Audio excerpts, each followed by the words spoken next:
C'est arrivé quand j'avais environ 9 ans. J'en ai 25 maintenant, et c'est quelque chose que je n'oublierai jamais. Ça me donne la chair de poule lorsque j'en parle, même aujourd'hui. Je vis dans une maison mitoyenne qui regroupe 4 appartements, et mes voisins et moi avons chacun notre propre petit patio. Il y a une petite route à 10 mètres de ma cour, où les gens font leur promenade du dimanche, etc. Seule une petite clôture sépare ma petite cour et mon patio de cette route. Je vis dans un quartier assez fréquenté, avec plusieurs de ces maisons mitoyennes dispersées dans mon voisinage. Donc, il est assez normal pour moi de voir des gens marcher sur cette route. Mais ce qui ne l'est pas, c'est voir des étrangers se tenir sur mon patio. Quand j'avais 9 ans, je rentrais généralement de l'école environ 1 heure avant que ma mère ne rentre du travail. J'habite à environ 50 mètres de l'école, donc ma mère s'est dit que j'étais assez mature pour rester seule à la maison pendant environ 1 heure avant qu'elle rentre du boulot. Un jour, je suis rentré de l'école. J'ai fait comme d'habitude.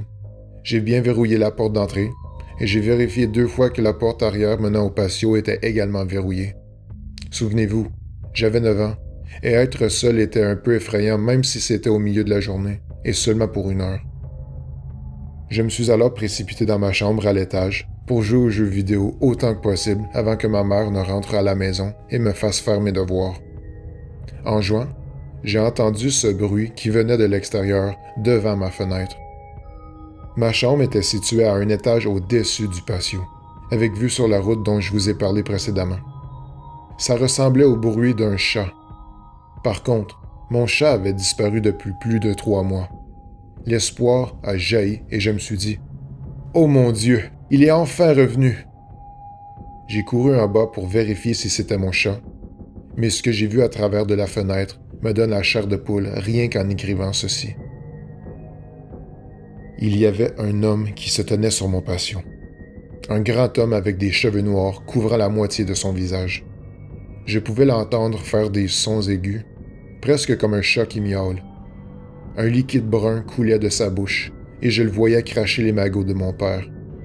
Il mangeait, en fait, directement dans le cendrier. J'étais terrifié. J'ai fini par sortir de ma paralysie, et j'ai crié si fort que l'homme a dû l'entendre. Toutefois, il n'a eu aucune réaction, et a continué à manger dans le cendrier.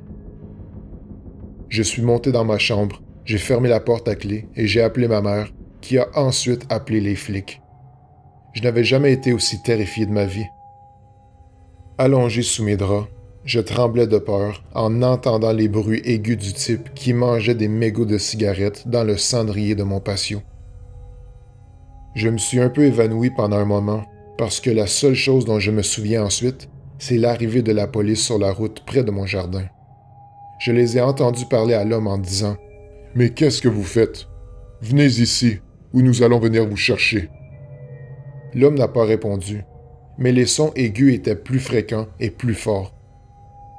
J'ai décidé de regarder par la fenêtre, me sentant en sécurité maintenant que les flics étaient là. J'ai vu 2 policiers debout près de la clôture, un homme et une femme. Je n'ai pas vu l'homme effrayant cependant, parce qu'il se tenait directement à un étage en dessous de moi, sous mon champ de vision. La police a sauté la clôture, et je me souviens avoir entendu le type flippant crier plus fort que ce que j'avais jamais entendu auparavant. Il a chargé la femme policier de toutes ses forces et l'a littéralement assommée. L'officier masculin a alors immédiatement sorti son taser pour tirer sur l'homme, le laissant trembler sur le sol, mais il criait encore plus fort. Le policier luttait pour le maintenir au sol tout en lui mettant les menottes, mais il a fini par y arriver. Au bout d'un moment, il a réussi à réveiller la femme policier, qui semblait gravement blessée. Il a appelé des renforts et une ambulance, et c'est à ce moment qu'il m'a vu à la fenêtre au-dessus de lui. L'expression de mon visage devait être effrayante, car il m'a regardé et m'a dit « J'espère que tu n'as pas vu tout ça. » Je me suis mis à pleurer.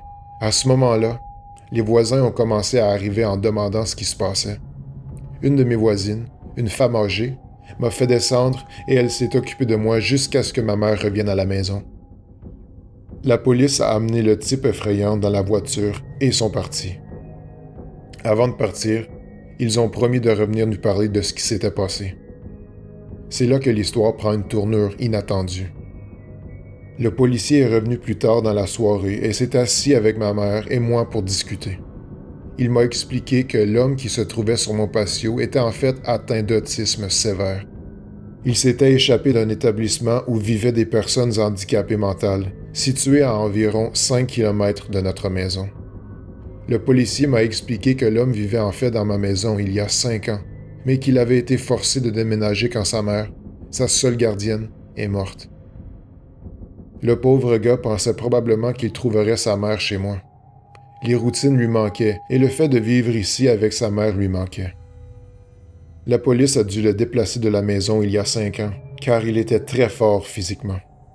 D'après ce que j'ai entendu, il avait des tensions extrêmes dans le corps à cause de l'autisme, ce qui a fait que ses muscles sont devenus de plus en plus forts au fil des ans.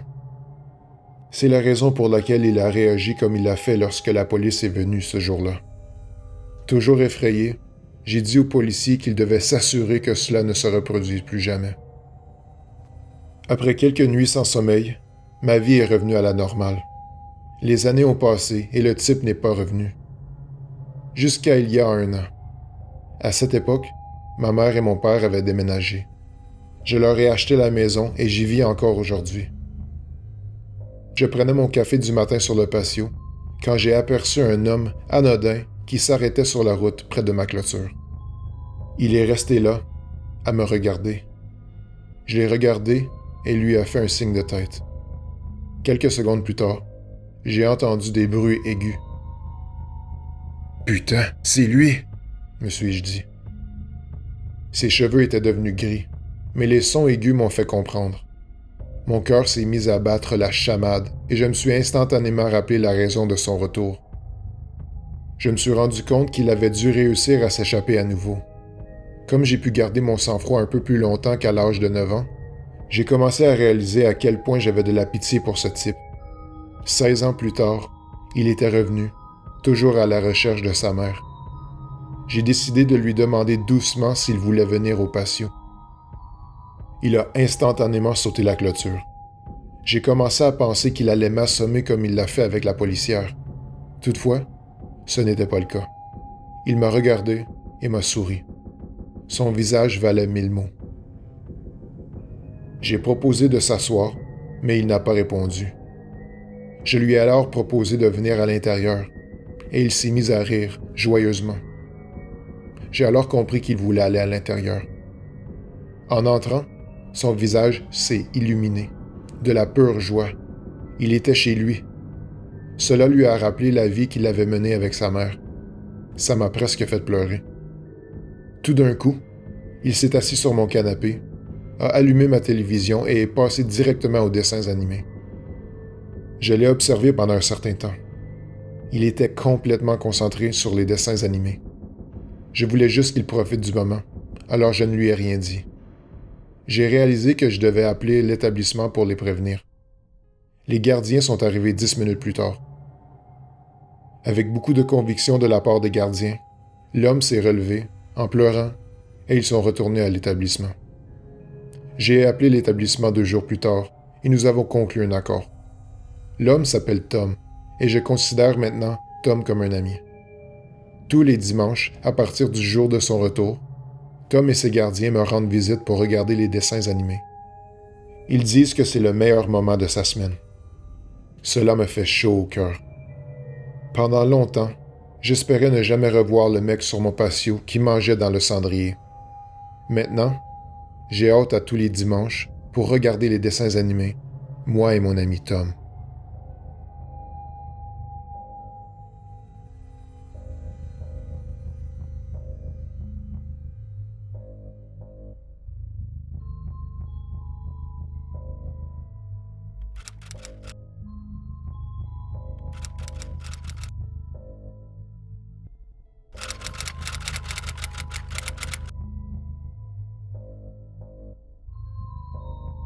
Un jour, alors que j'étais à l'école élémentaire, Ma mère m'a réveillé en sursaut. Elle avait trop dormi, et comme elle me réveillait toujours le matin, cela signifiait que moi aussi j'avais trop dormi. Et maintenant, il n'y avait aucun moyen que je sois prête pour l'école assez tôt pour prendre le bus scolaire. Si je me souviens bien, l'école commençait à 8 heures du matin, et l'heure de ramasser mon bus était 7 heures, mais il était déjà 6h40 et j'étais encore en pyjama et n'avais même pas encore pris mon petit déjeuner. Maman a donc décidé qu'aujourd'hui, nous dirions simplement au chauffeur de bus de continuer sans nous et qu'elle m'emmènerait à l'école, ce qui me laisserait plus de temps pour me préparer. J'étais donc assise à la table de la salle à manger et je prenais mon petit déjeuner, toujours en pyjama. Il était maintenant environ 6h50 et nous avons entendu le bus arriver, environ 10 minutes plus tôt que l'habitude. Ma mère a sorti la tête de la porte dans la matinée brumeuse et a fait signe au bus de continuer. Elle a fermé la porte et est revenue à l'intérieur, mais le bus ne s'est pas éloigné. Quelques instants plus tard, on a frappé à la porte. Ma mère s'est alors levée pour aller l'ouvrir et trouver un homme en uniforme de chauffeur de bus. Il a expliqué qu'il était chauffeur remplaçant, car le chauffeur habituel a appelé pour dire qu'il est malade et qu'il ne rentrerait pas au boulot le matin. L'homme a dit qu'il savait qu'il avait quelques minutes d'avance, puisqu'il ne connaissait pas bien la route et voulait se laisser du temps au cas où il se trompait de chemin. Ma mère lui a expliqué qu'elle allait m'emmener à l'école puisque nous nous étions réveillés en retard.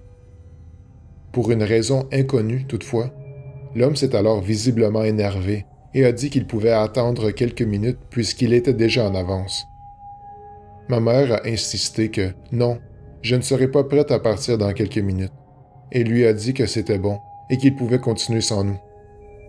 Il avait l'air en colère à cause de la situation, mais il a fait demi-tour et est remonté dans le bus et est parti. J'ai continué à manger mon petit déjeuner et je n'avais toujours pas mes vêtements d'école à ce moment-là. Mais à 7 heures précises, un autre bus s'est arrêté chez moi. Ma mère a alors pensé que c'était assez bizarre et est sortie pour parler au même chauffeur, du moins, c'est ce qu'elle pensait. Elle est revenue à l'intérieur avec l'air terrifié, mais elle n'a pas vraiment parlé de ça et m'a juste dit de finir de me préparer pour l'école. À l'époque, je ne savais pas ce qui se passait.